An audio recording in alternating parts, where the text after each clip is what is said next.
This is me writing a screenplay. This is going to be a horrible preamble because I used all my energy, spontaneous energy for it yesterday, but I'm going to be writing a screenplay.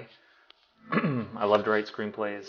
I thought this would be an interesting, fun idea to do it, and scary idea to do it in front of, stream it online for everybody to see the entire process of writing a screenplay from having not picked an idea yet, which is what I'm doing right now, and then going through each step of the process until you have a finished screenplay.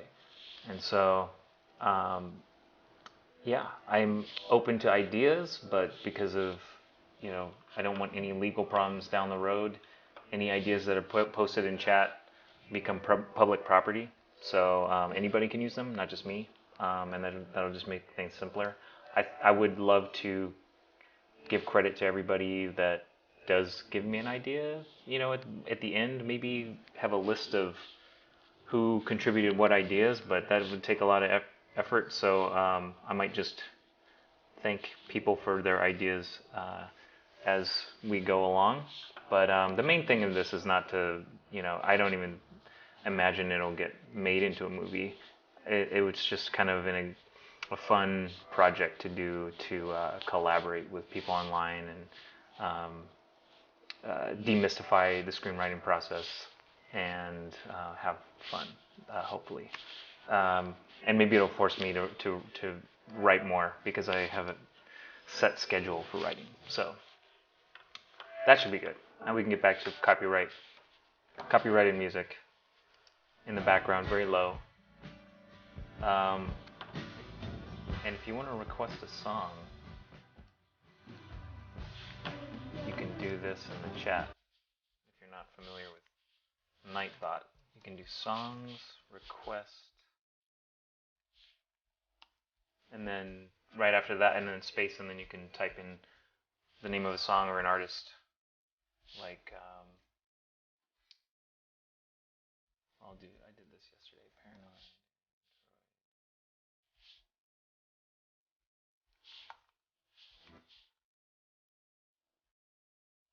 And it's added to the queue. Let's see. So, anyway, let's get into this. So, just a quick recap from day one. Day one, I took some ideas that I had been kind of playing around with in my head over the last couple months. And I kind of picked one at a time and was going through them and developing them a little bit more just to see if there's anything there. This one was a speed bike one. And I'll come back to these and go through them a little bit more in depth for the recap. But yeah, basically I want to finish out some of these ideas that I didn't hit maybe, and then there was an AI one that we kind of touched on that I didn't get to explore at all. But I'm not doing super in-depth exploration. I just want to see, get into these a little bit, explore them, and see which one is the most exciting that makes me want to write the entire thing out right now. And then we'll move on to the note card section, note card portion, where I'll do some outlining and everything. So let's get into it. Let's get into a recap of what we did yesterday. So we did Speed Bike 1, kind of cruised through the recap, but 80s speed bike action movie. Think Tom Cruise riding his speed bike in Top Gun. Similar vibe to Drive. Like a soundtrack to set the vibe might be like Future Islands. Although that might be a little too light, but it's a starting point. Maybe something like more like the music in Drive. That's a little more synth wave. Maybe the motorcycle. Somebody in chat gave the suggestion. Maybe the motorcycle turns into an exoskeleton robot mech, and I kind of put that in, and then we started developing this idea of he's this guy is suicidal, and he's due to grief, he's over his buddy dying to save his life, maybe in war or something like that. And he's at a support group. He gets approached by a guy. The guy starts taking him out to do extreme sports, and then introduces him to this underground bike racing circuit that the guy finds out is actually running drugs for something, bad. Obviously, these are very general ideas at the beginning,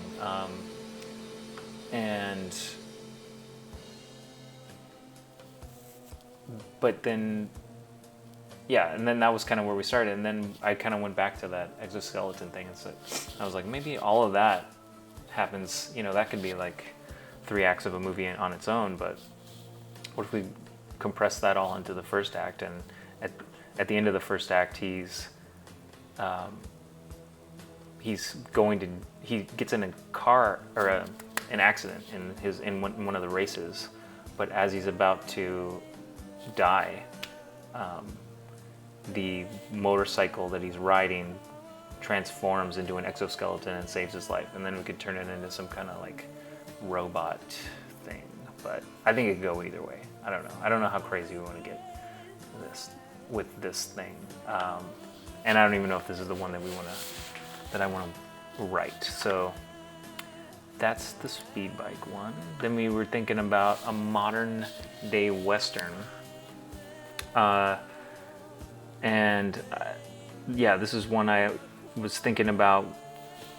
It'd be interesting to explore the idea of everybody in present day had a gun. If everybody carried a gun, what would the world look like? And I think there'd be tension all the time, because if you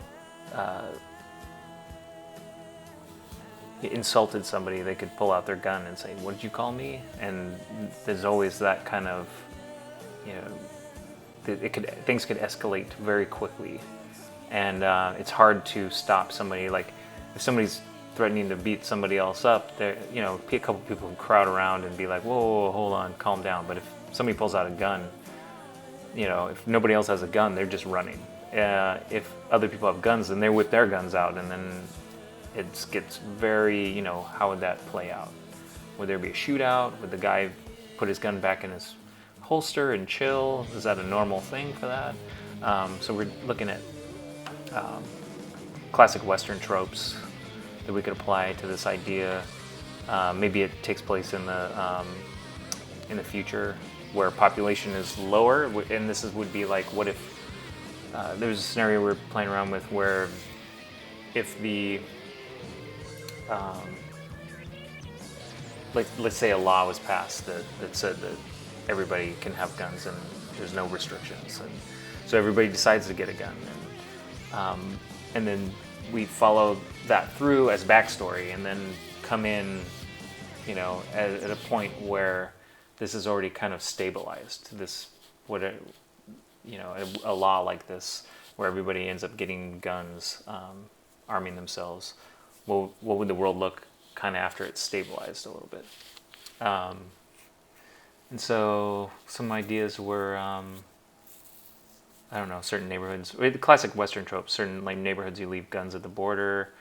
We're seeing the population is much lower in this future scenario, where it's stabilized after the gun laws passed, and the population is lower due to shootings that happened after the gun laws were passed. There's kind of a explosion of gun violence, and then it slowly settled down as people got used to how to operate in that kind of world. And then somebody suggested a Western cyberpunk kind of vibe. Stranger. That is supposed to be Stranger. Stranger shows up in town. Is he good or bad? Innovation is slow due to population shrink. That could be interesting, where it's like a future setting, but it's technically, it's in the future, but it's not too different as far as technology is concerned, and maybe they've also lost key things that were a little bit too hard to maintain, but everything else looks kind of similar. And a bad example would be like we still have everything, but we don't have that we have in present day, but we don't have like data on our cell phones or something. We can only talk on voice talk or something like that. Yeah, we got into like corrupt political institutions that could be happening involved in the story, corrupt corporations, bad gang kills family, the classic Western trope. One person's left and they're out for revenge. We were thinking maybe they're outsiders, and there's this kind of a classic thing too with post-apocalyptic ideas. Story, you could do the story from the outsider's perspective, or you could do it from the normal person's perspective, and maybe they get captured. That's kind of